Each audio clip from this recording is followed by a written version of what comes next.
season 1 of Careers Combating Climate Change. As you know, obviously our sector is heavily focused on the reskilling and upskilling of energy transition. And what a better way to share advice than to talk about what inspires you, challenges you, and the advice you would give to those entering or continuing on in the sector. So with that, Max, do you mind talking us through your career to date? Okay, well, thank you very much, Brogan. Pleasure to be here today. Maybe I start with a short introduction of what I do today, maybe to put things in perspective a little bit. I'm currently heading the advisory practice for Genesis Energies. I had that practice globally, and where I do spend a lot of my time at the moment is really in helping our clients balancing their kind of strategic, techno-economic and sustainability challenges within their organization. So when you asked me about kind of my career to date, I think what's quite interesting about my career to date is somehow when I look back over my career, which is now spanning almost 20 years or around 20 years, which is scary. But when I look back at that time frame, it's quite interesting to see how my career somehow has followed some of the fundamental shifts within our industry as well. So I started my career in kind of management consulting. I've done 20 years of management consulting experience, basically to the energy industry. Focused initially quite heavily on the oil and gas space and the petrochemical space. In between, I've done some work more on the digital and operations space, across the energy industry. And now, over the last 5 years, certainly since I have joined Genesis and Technip Energies, my focus has really shifted towards sustainability, towards decarbonization. And I think a lot of colleagues that have been in the industry for a long time, or people that are looking to get into the industry now, are seeing that shift happening within the industry. So I started my career in the industry basically following my undergraduate degree. I joined at the time in London. I joined Accenture Resources, where my focus, where I very early started focusing on the energy industry. Mm-hmm. So looking back at that kind of a jumping point for my career, I think it was a good jumping point. It was a good learning experience for a management consultant. It helped me get like some fundamental knowledge about what management consultancy is like. But at the same time, because I was lucky enough to really focus on the energy industry, it really helped me understand the various aspects of the energy industry. And consulting is good in that sense that you work with a lot of different clients, you see a lot of different aspects of the industry, and you upskill, you learn very, very quickly. I was equally lucky in the sense that I had the opportunity to work internationally quite early and quite a lot. So I worked with colleagues and clients, across Europe, across North America, and across the Middle East very early in my career. And this, this combination of, interesting work, international work, and all that really kind of started to spark my passion for the energy industry, and that is something that remains, vibrant until today. Okay, amazing. So in terms of kind of coming out of fresh graduate from University of Westminster, coming into Accenture, why did you choose to work in the sector? What drove you to come into energy? I think it's kind of, there's a multitude of reasons why I chose energy. Energy as a career, consulting in energy as a career. That was really kind of what I wanted to get into. And one of the core reasons for that was, and that hasn't changed until today, is really that I believe energy and climate change in the wider sense, more today than ever, are really defining challenges of our time, right? So it is really an incredibly impactful career to choose a career in energy and in addressing climate change. So this was something that I've really enjoyed, or that really drove me. At the same time, I was always interested in politics. I was always interested in, the economical side, the technical side interested me as well.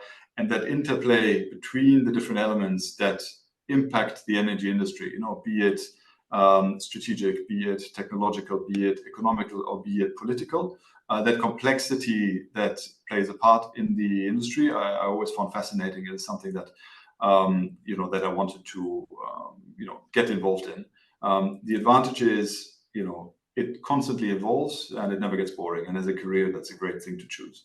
And the third part is, and I think it comes through, it comes out probably in some of the answers I've given already. I enjoy working internationally, and the energy industry is a global industry, right? So if you enjoy working with people from all over the world, that's a great industry to be in. And that is something that I did not know at the time, but one thing that gives me a lot of pleasure is, helping companies and even economies, that are so dependent on the energy industries, develop in a sustainable way is something incredibly impactful, and it's something that gives me a lot of purpose. Amazing, perfect. So we obviously know that our industry has its highs, it has its lows, unfortunately. But in terms of your kind of personal journey, what challenges did you face? And on the flip side, what are your biggest achievements in the sector? So I think the biggest challenge that I found, and that's probably more recent, is that my background is in business consulting, so I don't have a technical degree. Our industry can be quite technical at times, and particularly over the last couple of years, we are talking about new technologies entering the market at a very rapid rate, new business models being developed at a very rapid rate, new entrants coming, new regulations coming into place. So it's a very rapidly changing environment, which is very exciting. But one of the key drivers, obviously, is the technological change. Right? So keeping up to date with that and understanding the impact of the technology and of the kind of technical risks for, say, an investment into an asset is something that's very important. And not having a technical background, I think that's something that you need to learn. You need to apply yourself, and you need to probably make an extra effort in order to overcome. So I think for me, two ways that I always try to do that. The first one is, always remain curious, right? So if this is an industry that you're passionate about, this is something that almost comes natural. But you need to stay on top of what is happening, and you need to really dig deep in order to understand what impact does it have on either your organization or your industry. And the second way of kind of overcoming, maybe as a non-technical person, the fact that you are working in a technical environment, is really surround yourself with great people, right? So if you surround yourself with a strong with strong colleagues, with a strong team that have kind of complementary skills to those that you have yourself, I think that is something that can help you overcome those issues. Amazing. And one of your biggest achievements? Yeah. So I mean, my biggest achievements, I'm blessed and proud, I guess, to be part of a team that is building a leading advisory firm in the energy space, right? In the energy transition space, helping clients decarbonize their organizations, right, or their assets, right? So this is something that I'm very proud of, and that gives me a lot of joy, right? Building a company that helps our clients, transition to a more sustainable way of working. So this is something that I do enjoy a lot. I talked about the fact that our industry is incredibly complex, and that complexity has increased over the last couple of years. So what we are trying to do at Genesis is trying to pair candidates that have, or trying to basically develop a team that brings together those technical skills, those economical skills, those strategic skills, those regulatory skills, in order to bring to our clients a service that addresses all those elements. I firmly believe that in order, and I am a management consultant, right? So in order to provide good advice to my clients, I need to be able to cover all those areas, and to be able to kind of provide an advice that kind of has a holistically research background. So this is something that we do at Genesis, and that's something that I'm very proud of.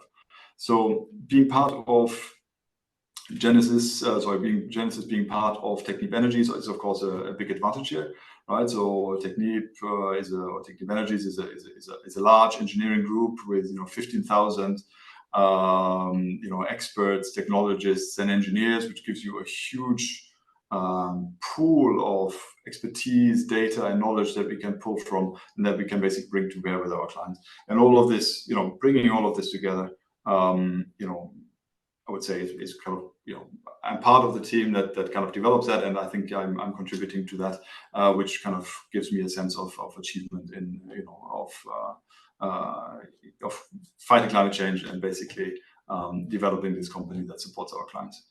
Amazing. Yeah, and I know that Genesis are incredibly collaborative, and I think that is so important in our industry. Like you said, going back to not having technical expertise, obviously I'm not from a degree myself, but I can speak the technical language, and that is due to the clients and candidates I speak to on a daily basis.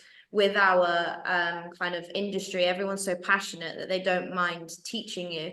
And now I get questions as to what my engineering degree is, so I must be doing something right. In terms of Genesis then, and obviously Technip Energies, now I know you guys have got a lot of exciting things going on to decarbonize the industry. So in a brief summary, if you can, what are you currently working on at the minute to help decarbonize? Yeah, it's obviously quite wide, right? At Genesis, we've got the privilege to kind of help our clients decarbonize their operations and their assets, and as such, we see a whole range of solutions. But there's a few things, there's a few themes that come back, regularly, and especially in the hard-to-abate industries, and maybe I can just name a few that we see regularly. One, and that's been kind of increasing probably over the last year quite a bit, or the last kind of 1 to 2 years, is SAF, so Sustainable Aviation Fuel, where we work across a number of projects with clients, looking at developing SAF across the world.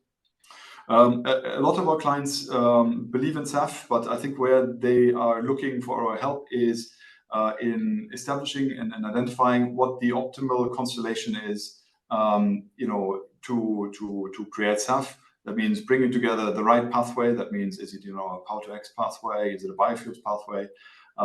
Mixing that with, how do you maximize the regulatory support that you get in your jurisdiction that you are? Mixing that with, securing the right feedstock and securing the right offtake, which are, critical in making your projects bankable. Which is all really, really important to, get your project off the ground, and ultimately will, help you in minimize your economic and your technical risks in that space. Maybe just one specific example, we're working with a number of financial investors. One of them has been recently looking at, securing a stake in a first of a kind Power-to-X SAF producer in the US, right? And is coming to us to accurately understand, technical and greenhouse gas emission risks, and basically help them to translate those risks which we identified into kind of economic assumptions that are underlying their potential investment.